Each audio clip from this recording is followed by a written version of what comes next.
I was thinking you should give the camera a twirl. Like I should... Show off your outfit. Oh, okay.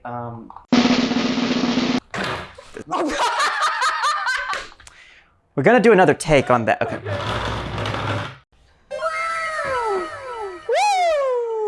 Hello, Revit Loves. Lovely to see you on this very sweaty day. If you're like, wow, they are glowing. No, it's just sweat. And if you're like, wow, they look disgusting. Yeah, that's true.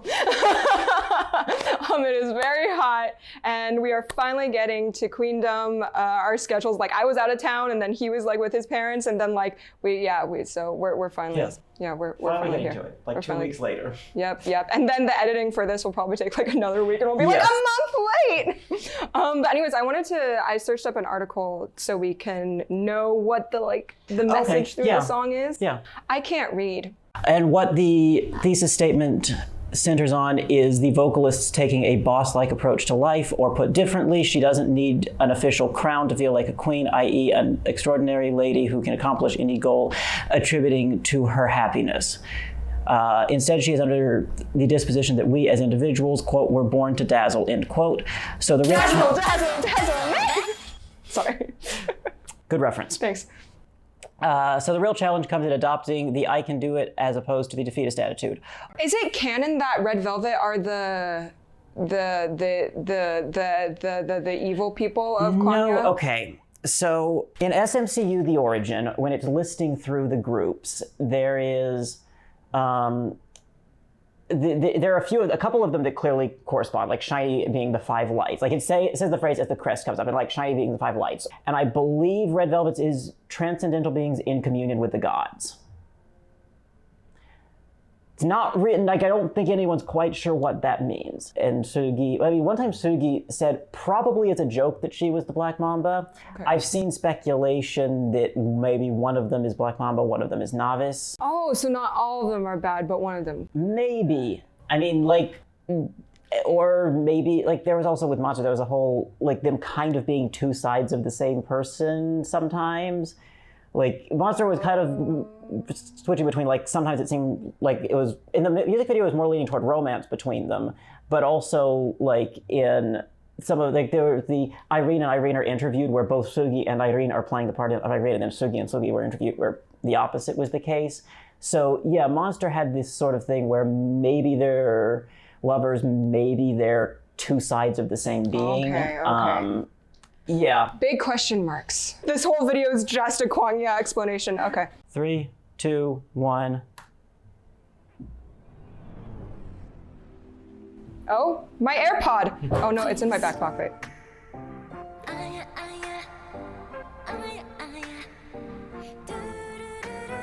Is there a little faint flute there?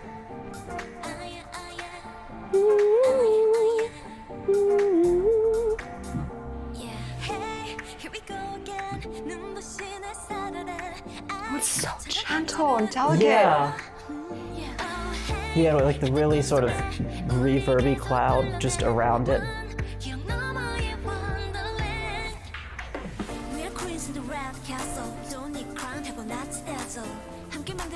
Do. Ooh, yes. Do you have heterochromia in that? Woo! Oh, that was nice. Let's see. Okay. The line from the instrumental became the chorus line. That's a nice way of making sure it's already in your ears. There's a little change towards the end of the phrase.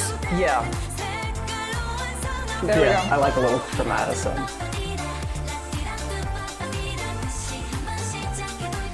They added in some brass layered in with the original instrumental.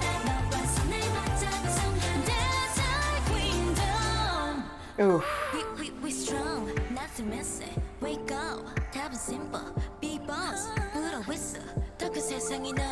Nice. Okay. Triple it.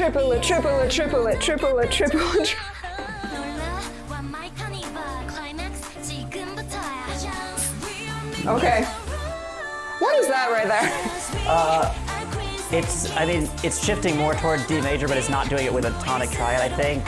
I'd need to listen a little more closely to figure out what the chords actually are. The the bass part is so fun. It's pretty going crazy. Oh.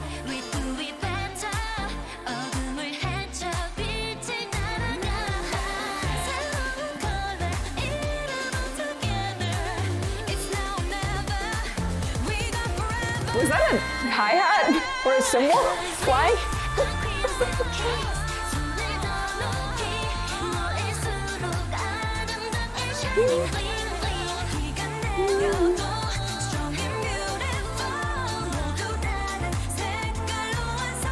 Who is doing the riffing in the final chorus? I really like the post-chorus melody.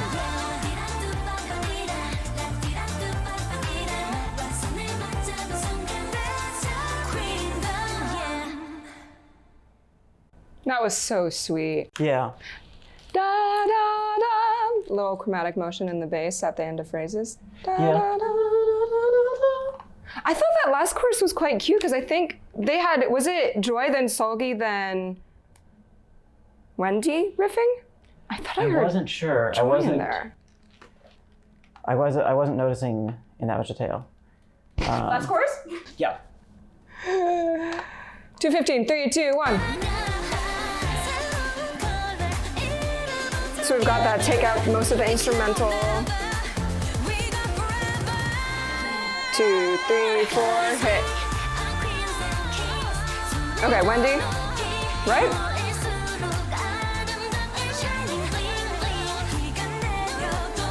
Oh, there's some Solgi.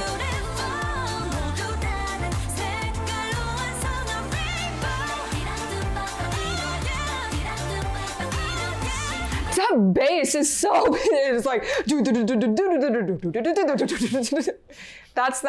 that's what gives the chorus all the energy for me, because it's a lot of repeated content like we've had earlier in the song. Yeah. But that bass is like going off, as people say when instrumentals go off. Yeah, so let's break down the chords, shall we? Yeah, let me listen, because I want to get this mostly right. And I feel like sometimes I feel like I'm hearing it going to dominant there and then back to tonic, and sometimes, but at the beginning I think it's more tonicizing F very rapidly and then right back to D. There's definitely often a G major there, so a major 4, and then into, I think it's going to a flat 6 major 7, although it might be a G. That, I'm not 100% sure. I need to listen to more. And then it goes, in either case, it then starts pivoting toward F, whether it's a 4 of F or a 2 of F, then it's 5 of F. And then kind of ends in F briefly, but then heads back to D. Although there was that point, it had like a something. That was like the end of the pre-chorus, right? Maybe, yeah. There was one spot where it started to pivot toward D major. Oh, that's it. I'm missing the major 7th. Yeah, it's going all the way. That's why at first I thought it wasn't a tonic chord, I think, because it was not that color that I was expecting. Because it's putting the 7th in major too, not just the 3rd, I think. Okay, that's roughly it, I think. Boy, is it fun to stay on Red Velvet, because they come at you with something that you don't see coming. And so I was so surprised about how light and gentle it was, because I feel like the chord progression, even though we have some tonicizations of different keys, I feel no tension whatsoever. Yeah, it's done very smoothly. Like I'd say the one big surprise is that moment where it shifts into D major. Mm-hmm. But overall, it's mostly like even the G major chord where it's a major 4, or you could say a 5 of 5 in F. Can you play that while you're talking about it? Yeah.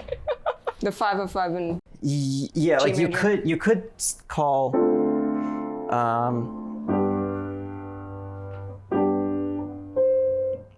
Oh wait, no, never mind. It doesn't really make.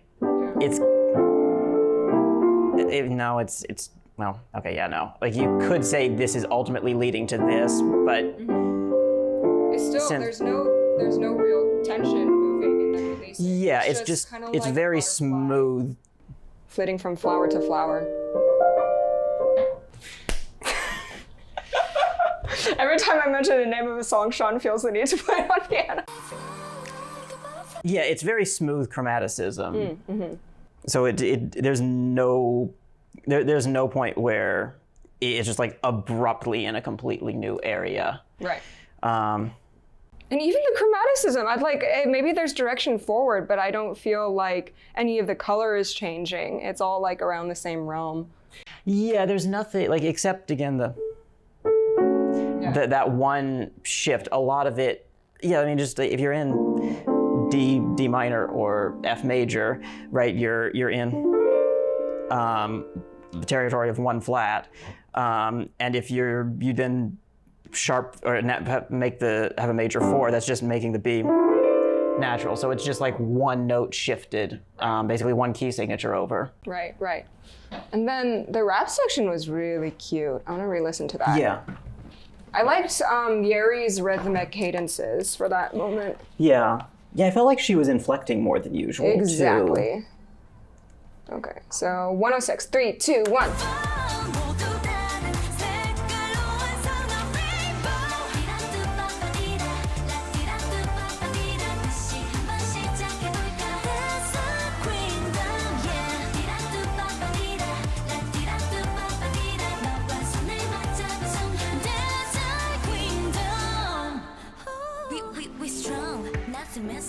Yeah, there's like a little vocal growl. We strong, na na na na, like a little in there.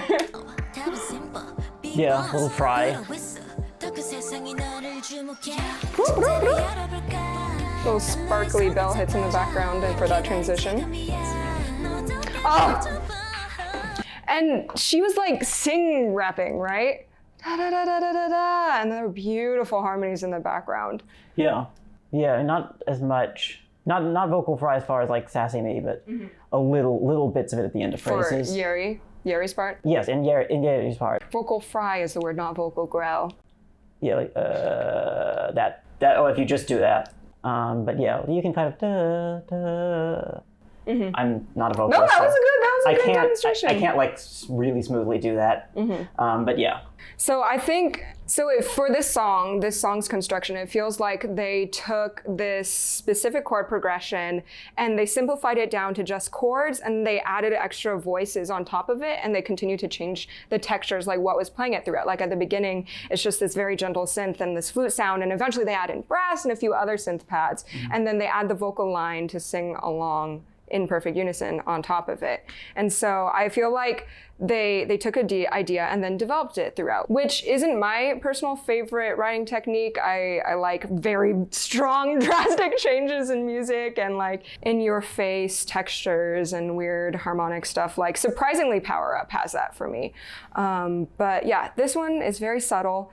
Maybe not my cup of tea, but I'm just happy to hear their voices again. Yeah. What about you? Yeah, I think it's a good song. It's not one of their biggest standout ones like RBB or Sappy or Zimzalabim, but it has enough nice details throughout that it stays engaging. Do you have a favorite detail? I like the little sounds that'll just pop in on occasion, like the little sparkles in Yeri's rap or the little da da da at the end of the bridge. Yeah! Thanks for watching, everyone. Let us know what you think about the song in the comments, please, and we'll see you later. Bye.